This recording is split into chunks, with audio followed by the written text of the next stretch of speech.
At the family barbecue, I set a steak on my daughter Rhiannon's plate. She didn't even look up, didn't say thank you.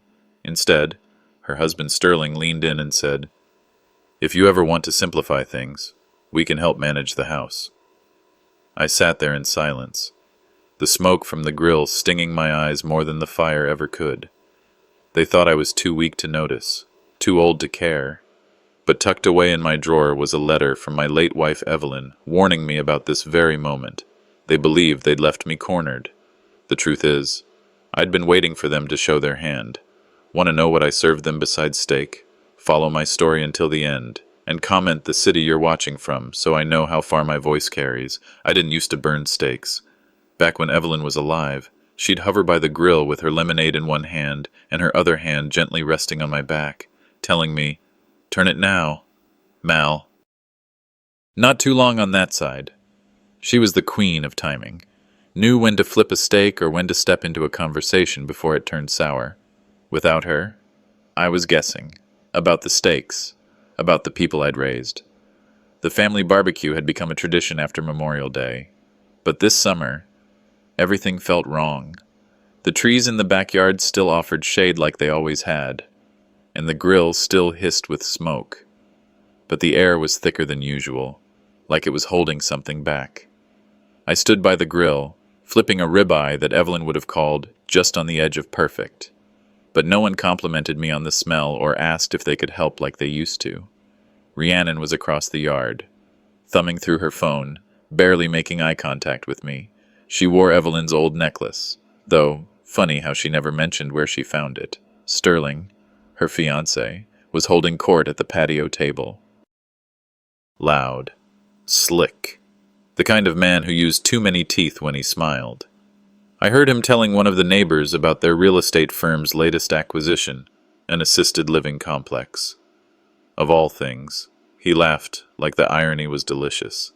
Maisie lingered near the lemonade stand. She looked like she wanted to come over, maybe tell me something. But when Rhiannon caught her gaze, she gave a subtle shake of her head. And just like that, my granddaughter turned back toward her mother. I placed a plate of freshly grilled steak in front of Rhiannon at the table. She didn't even glance up. No thank you. Not even a nod. Sterling filled the silence. "The house is holding up well, Mal," he said, spearing a piece of steak without asking. "But if you ever feel like simplifying your life, we'd be more than happy to help manage it for you." The meat in his mouth hadn't even finished chewing before he brought up simplifying. I said nothing, just smiled. A little. If Evelyn had been here, she would have said, "Mal, that's code. That's how they soften you up." But I already knew. I left the table and wandered to the back porch where Fern Mallory, my neighbor, was sitting with her sun hat and her quiet eyes. She handed me a glass of iced tea without a word. "It's not just the steak they don't want, Malvern," she said. "They don't want to hear you either." I chuckled softly, then shook my head. 40 years Evelyn ran this barbecue, kept it alive. Now it's... I gestured toward the yard, where laughter was louder than sincerity. "Did you ever tell Rhiannon what Evelyn said, before she passed?" Fern asked. I stared at my tea. The condensation slid down like tears. "No. Maybe it's time. Maybe it's too late," I muttered. Fern said nothing, and that silence hurt more than her words ever could. Later, when the sun dipped and the air turned that soft orange hue Ohio does so well in June, Maisie snuck back to the porch. "I liked how you grilled the corn, Grandpa," she whispered, hugging my arm. My throat tightened. "Your mom used to say that, too, when she was your age."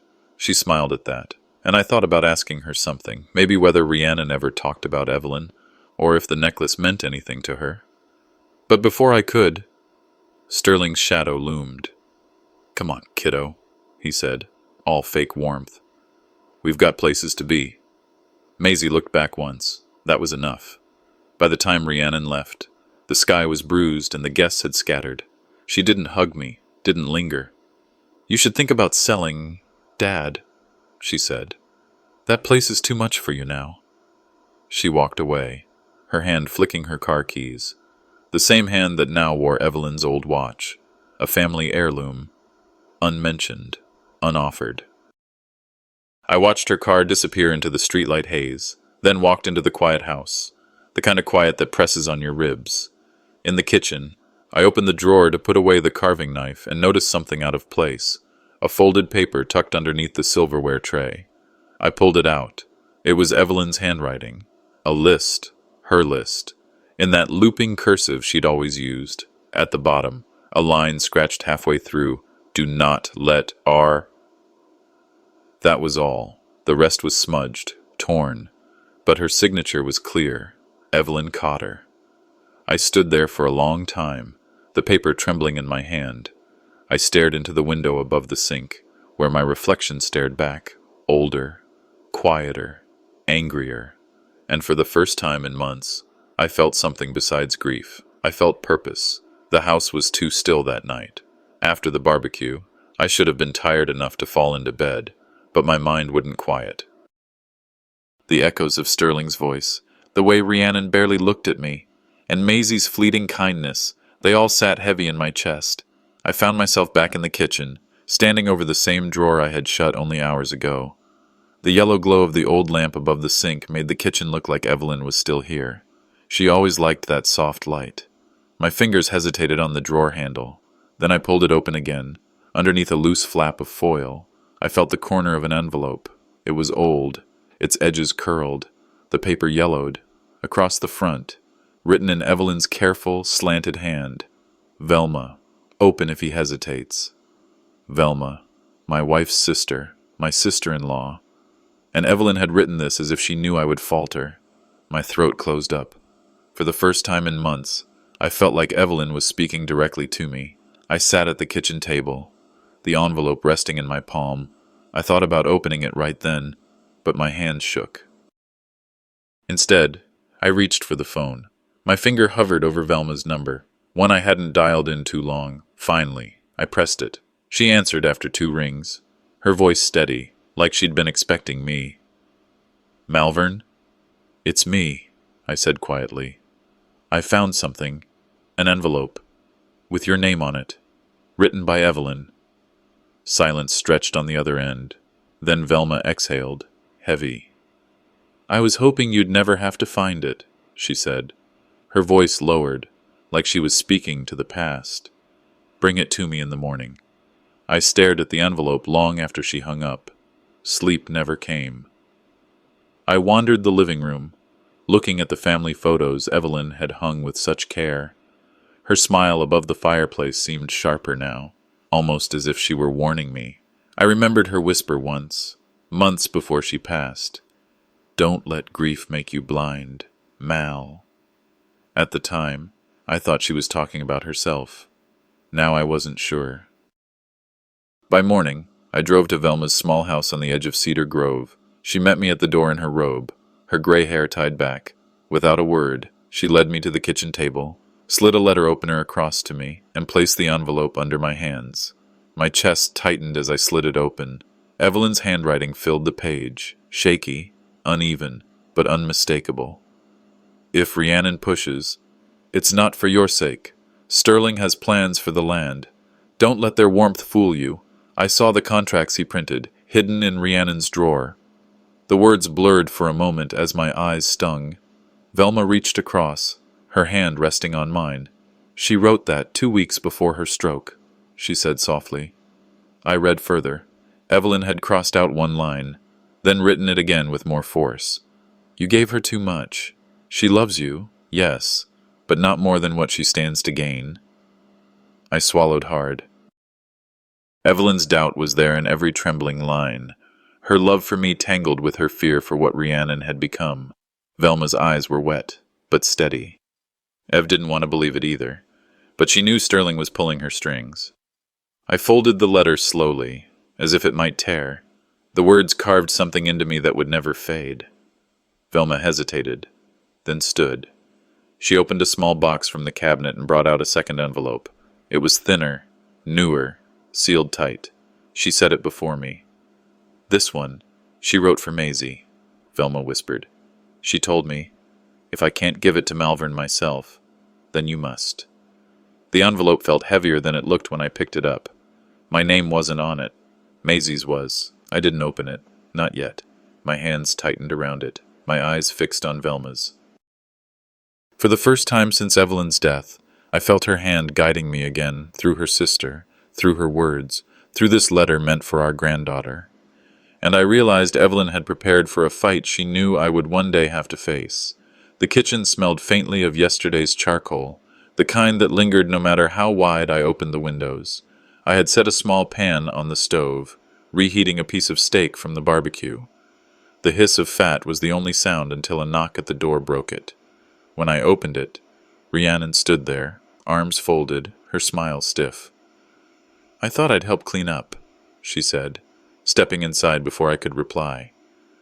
"It was your idea, remember?" I hadn't invited her, and she knew it. We moved around the kitchen in silence, the air heavy with old smoke and something sharper. She tugged open the refrigerator, pulled out a covered dish, pudding Evelyn used to make every summer. Without even glancing back, she tossed it into the trash. "Didn't you used to love those?" I asked, my voice quieter than I intended. Rhiannon gave a short, sharp laugh. "I've grown up." I swallowed hard, the words lodging in my chest like a thorn. The scrape of the trash lid closing seemed louder than it should have been. As she wiped down the counter, her movements deliberate. A yellow folder slipped from her bag and landed squarely on the table. She didn't bother to hide it. "I brought a few documents Sterling wants you to review," she said lightly, brushing crumbs aside. "Just in case you ever think about streamlining ownership." Ownership. The word hung in the air like smoke. I stared at the folder, then back at her. My voice came out even. "You carried them all the way here. Must be important." Inside me, though, the words in Evelyn's letter from last night flared like sparks. "Don't let Rhiannon near the house." I slid the reheated steak onto a plate and placed it on the table between us. "I figured I'd serve something from yesterday," I said, looking her straight in the eye. "Seems like you're still living there." Her jaw tightened. I pushed the folder back toward her. "If Sterling wants my land, he can come ask himself, and bring a lawyer." The clang of cutlery against the plate was sharp, final. My voice was calm, but the current beneath it was not. Rhiannon shot to her feet, eyes blazing. "You always loved that house more than your own daughter." The accusation hit hard, but I didn't flinch. I poured myself a cup of tea, the slow stream of liquid filling the silence. "Maybe if you'd stayed long enough," I said evenly, "you'd know that wasn't true." She froze, lips pressed into a thin line, unable to answer. Neither of us looked at the other. The space between us was thick with all the years that had been lost. The back door creaked. I turned. Maisie stood there, clutching a phone. Her wide eyes shifted between me and her mother. "Mom forgot her phone," she whispered. Rhiannon snatched her bag and brushed past without another word, the door slamming shut behind her. Maisie lingered, her gaze still on me. "Did you hear all that?" I asked softly. She nodded. I looked down at my cup, the steam curling upward, then back at her. "Then maybe it's time someone else remembers." Maisie's small hand tightened around the phone, and for the first time all day, I felt less alone. The garden hose hissed softly as I watered the row of withering tomato plants in the back. Evening sun bled into the sky, long shadows crawling across the grass. Evelyn used to remind me not to let them dry out. Now I talked to myself while I worked, just to fill the silence. The ringing of the old house phone startled me. Hardly anyone called the landline anymore, except the pharmacy or some telemarketer. I wiped my hands and went inside. That's when I noticed something strange. The kitchen phone was still on the hook, but the extension in the living room glowed red. Someone had already picked it up. I reached for it, ready to hang it back, but then froze. "He won't even know it's part of the asset transfer," Rhiannon's voice murmured, sharp and low. Sterling's deeper tone answered, calm as ever. "Then make sure the signature's done before the 4th. The receiver trembled against my ear. I pressed the phone harder, afraid even my breath might give me away. "He's slower these days," my daughter continued, her words laced with something colder than indifference. "I'll tell him it's just a trust restructuring. He still respects the word lawyer." Sterling chuckled on the other end, a smug, cutting laugh that landed like a slap. My chest tightened, slower. That's what she thought of me, an old man fumbling through his days, too weary to notice his own daughter carving away what little he had left. I felt the sting of humiliation rising like bile. Then came Sterling's question, smooth and sly. Are you sure he's not listening? A beat of silence. Then Rhiannon's dry laugh. He probably doesn't even know how the second line works. My hand shook on the receiver. She was in my house yesterday, smiling thinly while tossing away Evelyn's recipes. And now she was somewhere else, conspiring to strip me of the home her mother had built. I didn't hang up. I couldn't. I needed to know the whole of it. Not to lash out. Not yet. But to prepare. When the line finally clicked dead, I lowered the receiver slowly, like I was setting down a loaded gun. My breath came hard, uneven. In the kitchen, the tea I'd poured that morning still sat cold on the counter. I lifted it anyway, the chill cutting down my throat.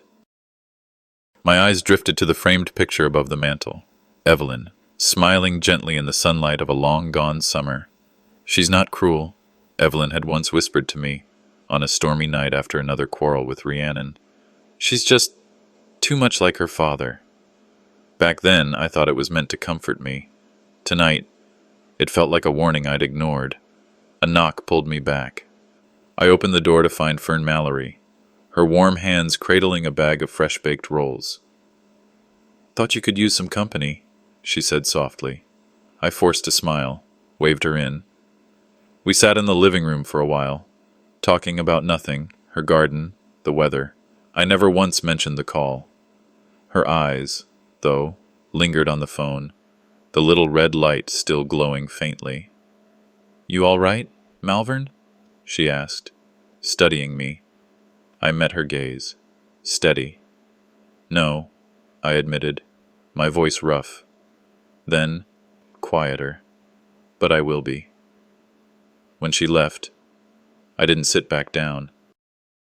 I went straight to the study, the old oak desk still smelling faintly of Evelyn's polish. I pulled out a leather-bound notebook, pages yellowed with age. Jerome Ashford's number was scrawled in the margin, from days when he was my closest ally on the rails. I dialed. He picked up on the second ring. Jerome, it's Mal. Malvern, been a long time. Something wrong? I looked at the stack of papers Sterling had tried to slip into my hands, still sitting unopened by the lamp. I need you to come by, tomorrow. My voice was calm, but my fingers clenched white on the receiver. Jerome's tone sharpened. What's going on? I swallowed, each word deliberate. I just realized the paperwork they want me to sign might bury me alive. The line went quiet, and for the first time in months, I felt a flicker of strength returning. I barely slept. The house groaned with every board shift in the night, as if it knew the weight of the words I'd overheard through that phone line. By dawn, I was sitting at the kitchen table, staring at the coffee steaming in my cup, the silence thicker than smoke. The phone sat there too, quiet now, but I could almost feel it mocking me, like it had conspired with my daughter against me. Out the window, the gate at the end of the yard hung crooked, still splintered from the day Rhiannon kicked it open months ago. Every broken thing in this place seemed to carry her mark. But this morning, I wasn't going to sit idle. By midday, I drove out to St. Clairsville, the old steel town where Jerome Ashford still kept his law office. I hadn't seen him in years, not since we both worked the rails. Back then, we'd share coffee from the same thermos while the train thundered west, and we knew the sound of each other's silence better than any words. The bell over his office door jingled as I walked in. The place smelled faintly of dust and paper. Maps of railway lines hung framed on the walls, a memory of what once connected men like us to the pulse of America. Jerome rose slowly from behind his desk, hair now silver, glasses perched low, but his eyes, sharp as ever. He clasped my hand in his. Mal, he said, voice firm, steady. Is this about your daughter? I held his gaze. And her future ex-husband. We sat without small talk. Men our age don't waste time pretending. I pulled the stack of papers from my jacket, pages Rhiannon had slipped to me a few weeks back under the guise of updating ownership. Jerome slid on his glasses, flipping through each page with a patience that made my chest tighten. "Tell me you didn't sign anything," he said. Finally. I shook my head. "Not a word." "Good," Jerome muttered. He tapped a page with his pen. "Because this isn't a trust restructuring. It's a shell transfer. Slayton Corporation ends up with your deed once this is filed." I felt the room tilt. My daughter hadn't just turned her back on me. She was selling the roof I'd raised her under, the soil where her mother still rests. But there was relief, too. Relief that I hadn't yet handed them the knife to carve me out of my own life. Jerome leaned back, exhaled. "You're lucky you came when you did. We'll file a temporary refusal of power, blocks any unauthorized changes until the court sorts it." He slid a single page across to me. "Sign here." I stared at the line. My hand trembled slightly, but I steadied it. For Evelyn, for Maisie. I signed. "You're not alone in this," Jerome said quietly. "Not as long as I'm breathing." The words cracked something in me. For the first time in weeks, I felt less like a ghost walking through his own house. "I was afraid I'd waited too long," I admitted. "You didn't," Jerome said. "But don't wait again." When I returned home that evening, a slip of paper was tucked beneath the front door. Fern's handwriting, neat, deliberate. I saw the realtor's car parked near the hill. "Thought you'd want to know." Beneath it, she'd left 2 small pies, still warm in the foil. I sat on the porch steps, ate one slowly, sweet, steady, grounding. A reminder that not everyone in my orbit was sharpening knives. As twilight deepened, I watered the plants along the porch rail. That's when I noticed a dark sedan idling near the drive. Sterling's car. He rolled down the window, leaning out with that rehearsed smirk. "You know, Mr. Cotter, it'd be a shame if this place got caught in a legal mess." I crouched, plucked a stubborn weed from between the boards of the steps, and tossed it aside.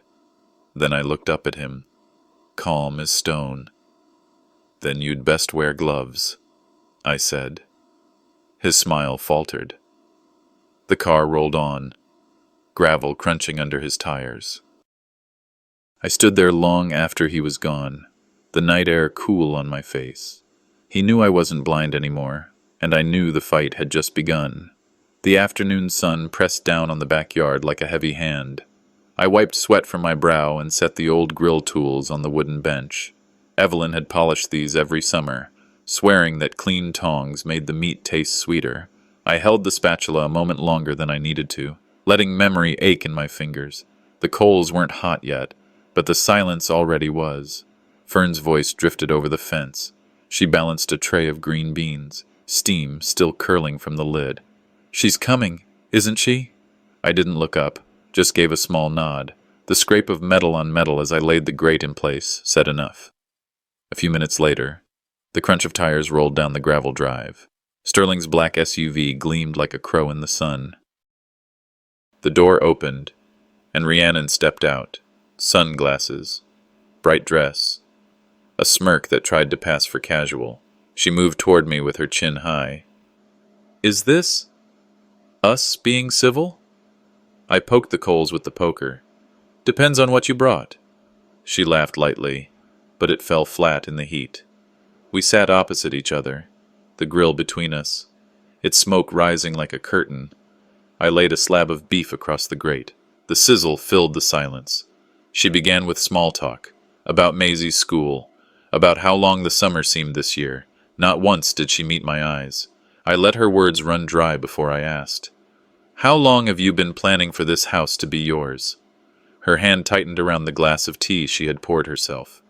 She didn't flinch, didn't frown, only said, flat and sharp, "Since I realized you'd rather die in it than share it."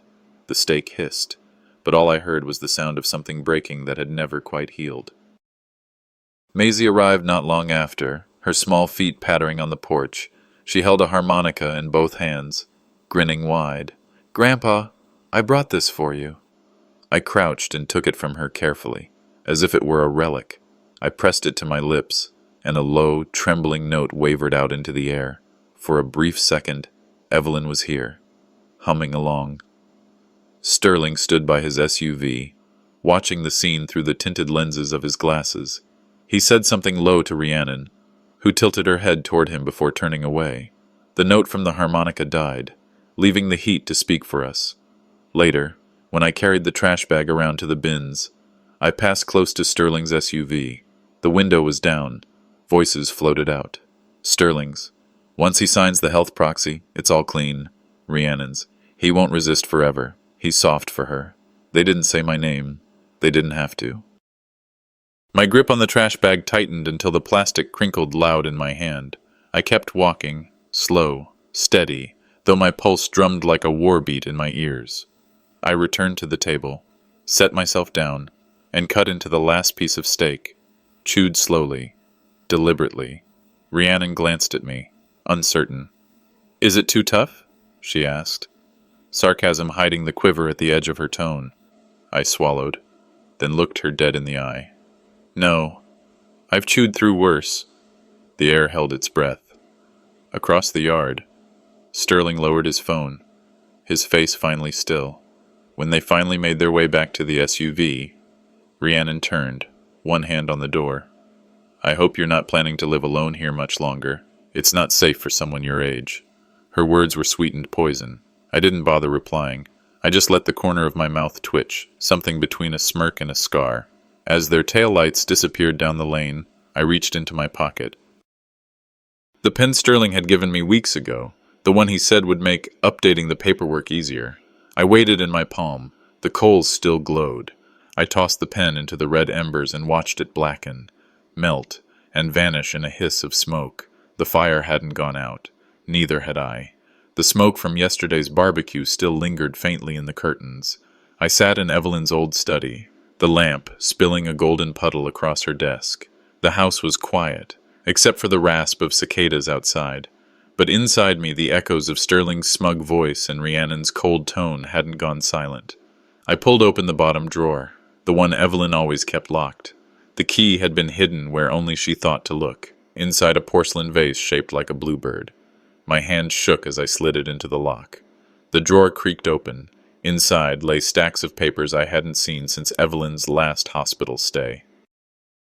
I sorted through brittle folders until one envelope caught my eye, a medical proxy form with Evelyn's signature. My chest tightened. The date stamped in the corner was only a week before she died, while I was working the Northern Line. Something was wrong. I lifted the page closer to the light. Her handwriting was jagged, uneven, nothing like the careful cursive in the letters she used to leave me on train trips. Turning it over, I saw a note taped to the back in thick blue pen.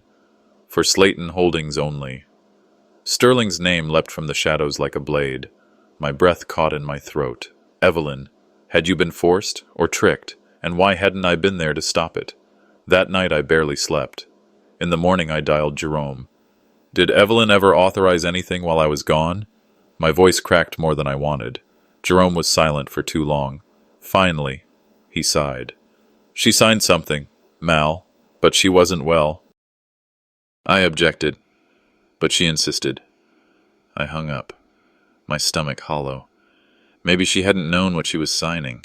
Maybe they had cornered her, played on her fear of leaving me alone. Back in the study, I stared into the mirror over Evelyn's desk. Sterling's smirk at the cookout replayed in my mind, still hanging onto old memories. It hadn't been teasing, it was a warning. They'd already made their move, betting I was too blind to notice. But I wasn't blind anymore. I gathered every document from the drawer, stuffed them into a paper bag, and carried them out back. The embers in the grill still held some heat. I struck a match and fed the fire page by page, reading every name, every forged line, before letting the flames devour it. From the fence, Fern's voice floated over. "You found it, didn't you?" I stared into the fire. No, but I finally saw it. The flames burned low. Ash curled around the rim of the grill. And that's when I saw it, tucked flat beneath the other folders. A sealed envelope that hadn't been touched by the fire. The handwriting was Evelyn's, unmistakable, fragile and steady all at once. Across the front she had written, "Not for him. Give only to Maisie." My knees nearly gave. I pressed the envelope to my chest, heart pounding. Who was him? Sterling? Or me? And why? Why only Maisie? The cicadas were already singing when I sat on the porch that evening, waiting. I'd swept the old floorboards, set 2 chairs, and left a glass of lemonade sweating in the fading light. I told myself I was only returning Maisie's notebook, the one she left on the porch swing after the barbecue, but in my breast pocket, folded and worn from my fingertips, lay the envelope with her name written in Evelyn's hand. The gravel crunched. Maisie came riding up on her bike, hair loose under the summer sky. She smiled shyly when she saw me holding her notebook. "You didn't have to keep it safe all this time, Grandpa." "Some things deserve keeping," I said, handing it to her. We sat in silence for a while, rocking gently in the old chairs. She traced the edge of the notebook with her finger. Then she asked, voice small, "Did Mom always love this house?" I looked past the field, where the fence leaned crooked against the weight of years. "She lived her whole life here," I answered. That was all I could say, because love, I thought, has many disguises, and sometimes it forgets to come home. When Maisie opened her notebook, her eyes caught sight of the envelope half tucked in my shirt pocket. Her name, in Evelyn's script, stared back at her. "That's mine," she whispered. I nodded. My throat felt tight. "Your grandmother left it for you, but she meant for me to guide you through it. Do you want me to read it?" Maisie hesitated, then lifted her chin with quiet courage. "Please." I slid my thumb beneath the brittle flap and unfolded the paper. Evelyn's handwriting trembled across the lines, but her voice filled the porch as if she were still with us. "My dear Maisie, if you are reading this, then something has gone wrong. I pray your heart is still soft. Remember when I sang you to sleep, when you pressed the first chord on the piano and laughed because it sounded broken. You fixed it by trying again. Promise me you'll always try again." Maisie pressed her face into her hands, and I read on. "But if you are reading this, it means the people I love most may no longer see clearly. Sterling will smile and call himself family. Rhiannon may stand beside him. They will talk about papers, trusts, proxies, things that sound like protection. They are not. They are doors that close on what is yours. This house is more than land. It is memory. Never let them take it without asking why." I stopped, chest tightening. Evelyn had known. She had seen it before I dared to. Maisie's voice was small. "Why didn't she tell me?" "She wanted to protect you," I said softly, "and maybe protect all of us. Sometimes love means keeping burdens too heavy for young shoulders." Maisie's eyes welled, but she nodded, then her lips parted, remembering something. "Grandma once told me her music box held memories louder than words." Her words struck me like a bell. Evelyn's nightstand, the old box she wound each Sunday evening, still sat upstairs. That night, when Maisie had gone home, I climbed the narrow stairs and entered Evelyn's room. The music box waited, dust upon its lid. I lifted the velvet lining, and beneath it lay a cassette no bigger than my palm, written in Evelyn's careful script, "For when trust runs dry." I held it as if it were her heartbeat. Behind me, the floor creaked. Fern Mallory stood at the doorway, holding a pie tin. She didn't ask, only looked at the cassette in my hand. "You found it," she murmured, as if she had always known Evelyn left something behind. Later, in the quiet of my study, I slid the cassette into an old player. Static cracked, then Evelyn's voice, raspy, frail, but steady, filled the room. "If they twist my words, if they take the house from its story, you must fight. Sterling is not to be trusted. Rhiannon cannot see past him. Dates are written in the folder. Keep them safe. Keep Maisie safe." I sat still, every nerve burning. It was Evelyn, but it was also a command, a plea from beyond the grave. "You planned ahead, Evie," I whispered, eyes shut. "And so will I." I pressed rewind, letting her voice echo again. This time, I wasn't just listening to my wife. I was listening to my orders. I woke to the faint ache in my bones, the kind that told me the night had been too long and too heavy. The silence of the house pressed on me, Evelyn's absence a steady hum, Rhiannon's sharp words from the barbecue still echoing. Sterling's smirk had followed me into my dreams like a stain. On the porch swing, the air still smelled faintly of charcoal. That's when I saw it. A folded piece of notebook paper, held down by the corner of a book Maisie had left behind. My granddaughter's careful handwriting stretched across the page. "Grandpa, I believe you." She'd underlined "believe." I sat there longer than I should have, the paper trembling in my hand. I wasn't just fighting for a house of wood and nails. I was fighting for what Evelyn had built, for what Maisie saw when she looked at me, not the frail old man her mother whispered about, but the one who still knew truth from lies. Later that morning, I went into town for groceries. The aisles were thin with chatter, neighbors whispering in corners. By the produce section, I heard Fern Mallory's voice, low but carrying. "Rhiannon says her father isn't stable, that he forgets things." I froze. The apples blurred before my eyes. When Fern saw me, her hand flew to her chest. "Malvern, I waited until the evening to knock on her door. She looked guilty before I even spoke. "I only repeated what I overheard," she said, voice trembling. "It was Sterling's people, at the bank. They said you weren't fit to manage the property anymore, that it was irresponsible." I let out a bitter laugh. "So now I'm not only old, I'm unstable too." Her eyes filled. "I'm sorry, Malvern. I didn't mean to make it worse." I shook my head. The humiliation was sharp, but it didn't kill me. "They can strip me of titles, Fern, but not of truth." By afternoon, Jerome Ashford's dusty old Buick pulled up the drive. He didn't waste time on pleasantries. His eyes carried the same urgency I'd seen years ago when a train had gone off the tracks. "Malvern," he said, lowering his voice. "I've seen some drafts filed in the county clerk's office, documents with your name, your signature." I frowned. "I haven't signed a damn thing." Jerome laid the papers on my table, even from a distance. I recognized my handwriting, bent and trembling, but I hadn't put pen to this paper. "Sterling's orchestrating something bigger," Jerome said. "This looks like the start of a guardianship claim. If they paint you incompetent, they can control your estate." My hand shook as I touched the page. For a second, rage made me want to tear it apart. But I steadied myself, laying my palm flat. "If they want me in a corner," I said slowly, "I'll make sure it's the corner of a courtroom." Jerome leaned back, studying me. Then he nodded, pulling out his pad. "Good, we'll gather documentation. Witnesses.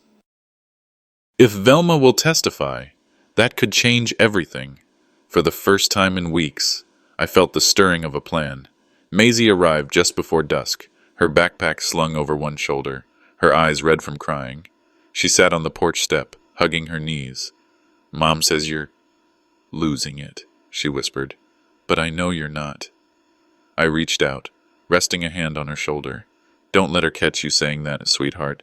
Sterling twists every word." Her eyes shone. "I don't care. You're my grandpa. You're not crazy." I swallowed the knot in my throat. She shouldn't have to carry this war. She was 14. She should be dreaming of dances and music, not of whether her mother was lying about her grandfather. A child shouldn't have to choose between blood and love, I murmured. Maisie didn't answer, but her silence told me she understood more than I wanted her to. The sun had set when the knock came. It wasn't neighborly. It was firm, official. A man in a gray suit handed me an envelope with my name in block letters. My heart dropped before I even opened it. Legal summons. I read the words twice, though once was enough. Sterling Slayton had filed for partial guardianship, claiming I was unfit to manage my affairs, my land, my home. The paper slipped in my hands, and I sat down hard at the table. The ink swam before my eyes, but my pulse steadied. They'd made their move. The phone rang. Velma's voice cracked through the line. "They're moving faster than we thought, Mal. I looked at the summons one last time, then I folded it carefully, laid it on the table, and steadied my voice. If it's war they want, it's war they'll get, I said, but they won't see the way I'll serve it back. The courthouse smelled faintly of dust and polished wood, a place where lives were weighed on paper more than on truth. I walked through its doors with Jerome Ashford at my side, my heart pounding in my chest like a young man's before a fistfight, though I was 74 and long past throwing punches. Sterling Slayton and my daughter, Rhiannon, sat already at their polished table, looking as though they were the rightful heirs of something they hadn't built. Sterling rose, offered me his hand as if we were neighbors on a Sunday stroll. His grip was firm, mocking. "Malvern, it's good you came. It'll be easier for everyone this way." I said nothing, only thought. They came to put me in a coffin of paper, but I'm still breathing. The session began, the judge tapping the gavel lightly. Sterling's lawyer was smooth, rehearsed. He spoke of concerns, confusion, and mismanagement. He painted me as a man slipping into senility, unable to manage the house, the land, the accounts.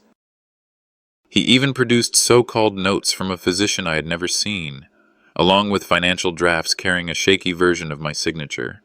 My daughter would not look at me. Her jaw tightened, her eyes fixed ahead as though I weren't her father but a stranger she hoped would vanish into silence. My hands curled into fists under the table, but Jerome laid one steady palm against my arm. "Let it land," his eyes said. I swallowed my anger and kept my dignity. When our turn came, Jerome's voice cut clean through the heavy air. He laid out handwriting analysis showing forgeries, cross-referenced hospital logs proving Sterling's presence during Evelyn's final days, when her hand shook too badly to sign her name. Then he spoke of Evelyn's letter to Maisie, a document the court would see in full later. Sterling leapt to object, his face twitching for the first time, but the judge waved him down. From the gallery, I caught Maisie's eyes. 14 years old, but she sat straighter than any of us. Her gaze locked on me with a loyalty that neither Sterling's smirk nor Rhiannon's silence could erase. Just when I thought the hearing might tip back in Sterling's favor, Jerome nodded to the door, and there she came, Velma Cotter Fane, my sister, carrying a sealed envelope. She moved slower than she once did, but when she handed it to the bailiff, her presence filled the room with something stronger than law. Inside was a video disc. The judge permitted it. The lights dimmed, and then Evelyn's face appeared on the screen. My wife, my partner of 40 years. Her voice was raspier than I remembered, her eyes already heavy with the shadow of her illness. But her words came clear. "If you hear this," she said, "it means Malvern is under attack." Gasps filled the room. Evelyn named Sterling outright, described his visits to the hospital, the way he pushed for signatures she could not give with a clear mind. She said Rhiannon was not seeing clearly, too blinded by promises and control. Sterling rose, red-faced, demanding the video be declared fabricated, but the judge, stony and deliberate, ordered technical verification, timestamps, metadata, device tracing. Rhiannon leaned toward Sterling, whispering fiercely, her mask cracking for all to see, and I sat silent, letting their own panic betray them. The dead speak louder than the living when truth is on their side. I thought, my chest both aching and proud. Finally, the judge leaned forward. "This evidence is substantial enough to halt immediate transfer. We will recess pending further verification." The gavel fell with a decisive thud. Sterling's jaw clenched. Rhiannon's face drained of color. Maisie slipped from her seat in the gallery and ran to me, wrapping her arms around my shoulders. "Grandma saved you," she whispered. I pressed my cheek against her hair, steadying myself. Jerome bent close, voice low and calm. "This is only the beginning, Malvern. Next, we dismantle them piece by piece." I looked across the room at Sterling and my daughter, their armor splintering, and I felt Evelyn's presence, as if she still sat beside me. The courtroom hadn't expected her, but she came anyway, through words, through truth, through love that outlasted even death. And in that moment, I knew, this fight was far from over. But the tide had finally turned. I don't know how long I sat at that kitchen table after coming back from the courthouse. The house was quiet, but Evelyn's voice wasn't. Her words from that old recording still rang in my ears, as if she had just spoken them across the table to me. If you hear this, it means Malvern is under attack. Even in death, she had found a way to shield me. I wanted to thank her, curse her, and weep for her all at once. Instead, I poured myself a cup of cold coffee that had been sitting on the counter since morning. My hands trembled, not from age this time, but from the weight of what had been set in motion. A soft knock interrupted my thoughts. Fern Mallory stood there, a dish of peach cobbler balanced in her hands, her eyes kind but searching. She placed it on the counter and sat down across from me without asking. Evelyn spoke. She said quietly, "But it's you who must finish this." I nodded, though my chest was tight. For years, I had been the one protecting, carrying, providing. Now my dead wife had spoken louder than I ever had. But Fern was right. It was my turn to carry the fight forward. Not an hour after Fern left, there was another knock at the door, harder this time. When I opened it, Rhiannon was there. Her hair was disheveled, her eyes rimmed with sleeplessness. For once, she didn't look like the polished woman Sterling paraded around.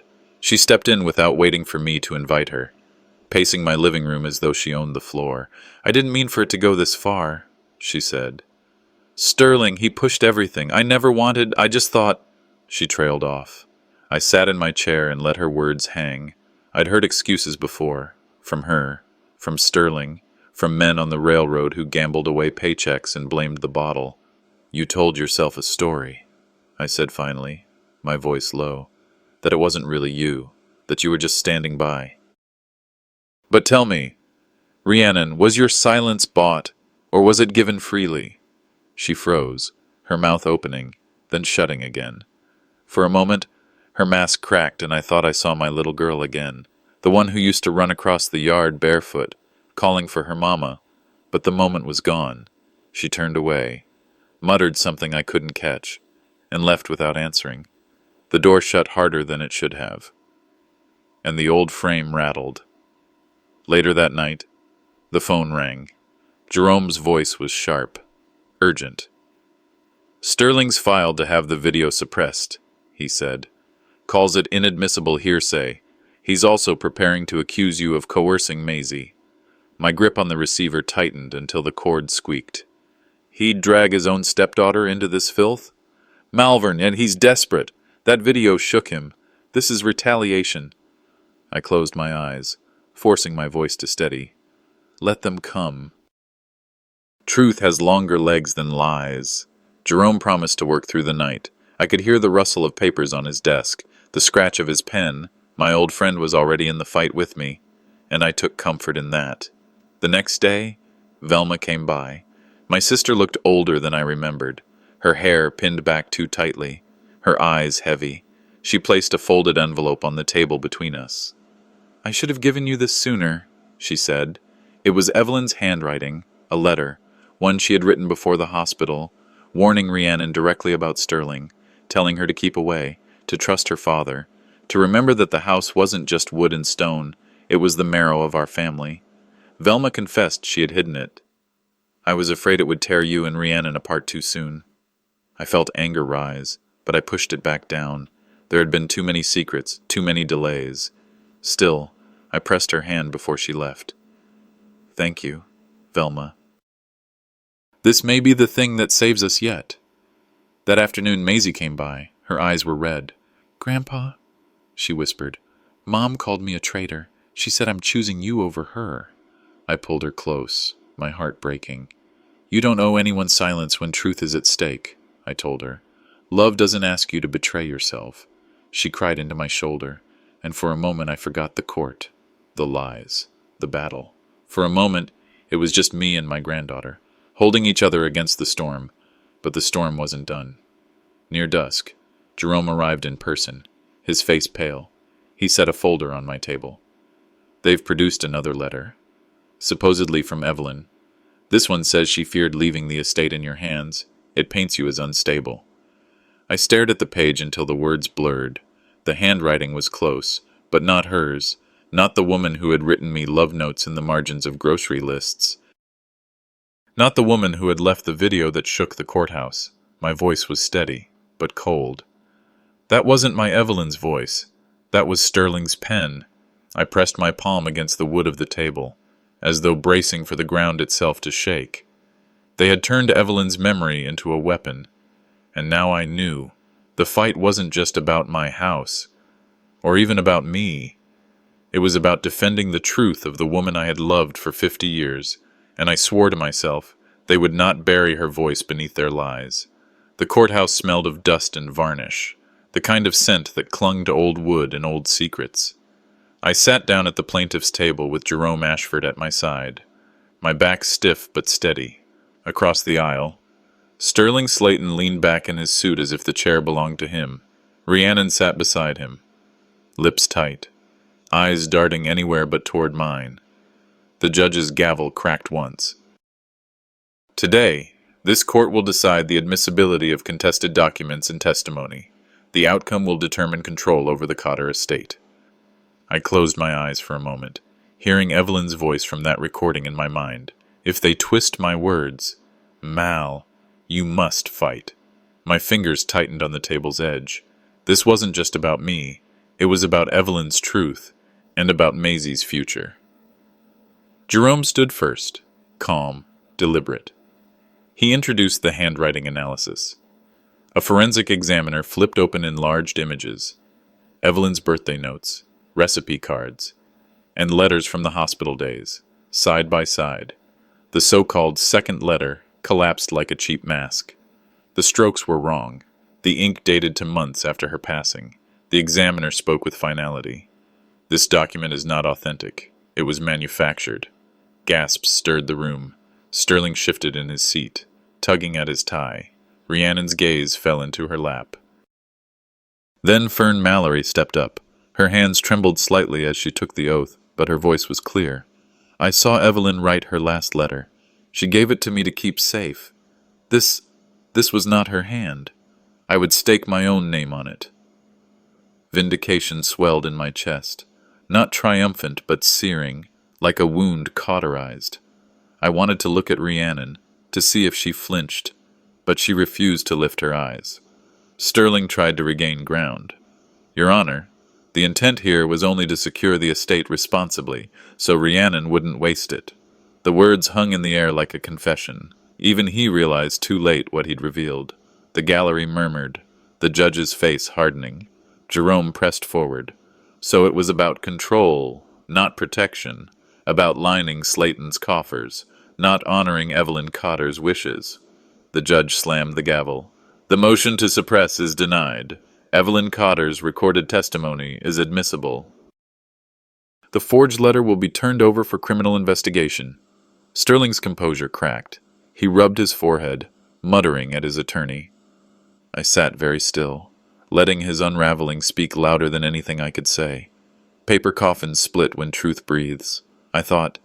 Rhiannon finally raised her voice, brittle as glass. I only wanted stability. For Maisie. I didn't mean... I faced her fully. My voice was low, but it cut through the room. You buried your mother twice, once in the ground, and once in your greed. Her lips trembled. Maisie, sitting in the gallery, wept silently. When our eyes met, I saw her loyalty anchored in me, even as her mother turned away. That was a wound no verdict could stitch. The judge leaned forward. This court affirms Malvern Cotter's competency and his sole control over the Cotter estate. The forged document is dismissed. Sterling Slayton will face charges for fraud and attempted undue influence. The gavel fell. And just like that, years of whispers, manipulations, and sleepless nights gave way to something Evelyn would have called simple: justice. Rhiannon left without a word, her heels clacking against the polished floor, echoing like a retreat. Sterling followed, jaw tight, but there was no swagger left in his step. Maisie stayed where she was until the room emptied. Then she ran forward, arms around me, sobbing into my chest. Grandpa, Grandma saved you. I kissed the top of her head. She saved all of us. Darling, She saved what mattered. That evening, the house glowed in the amber light of sunset. Jerome and Velma sat at my table while I signed the papers for a scholarship trust in Evelyn's name. The estate would remain intact, not as a trophy in Rhiannon's hands, not as a plaything for Sterling, but as a foundation for children who needed hope, just as Evelyn had given to every student she ever helped, every child she ever cradled. Maisie watched me sign, her chin lifted with pride. Fern brought in tea, setting it down with a small smile. No speeches, no cheers, just the quiet dignity of witnesses to something done right. I looked at Maisie and said, "This house won't be a battlefield anymore. It'll be a seedbed." Later, on the porch, cicadas hummed their evening song. Maisie leaned against my shoulder, warm and steady. "Grandpa," she whispered, "did we win?" I smiled, small but certain. We didn't just win. We made sure Evelyn's voice will never be silenced again. I reached for my harmonica, played a soft note into the dusk. It wavered in the warm air, joined by the hum of crickets. Steak may burn, letters may fade, but truth leaves a taste no fire can ruin.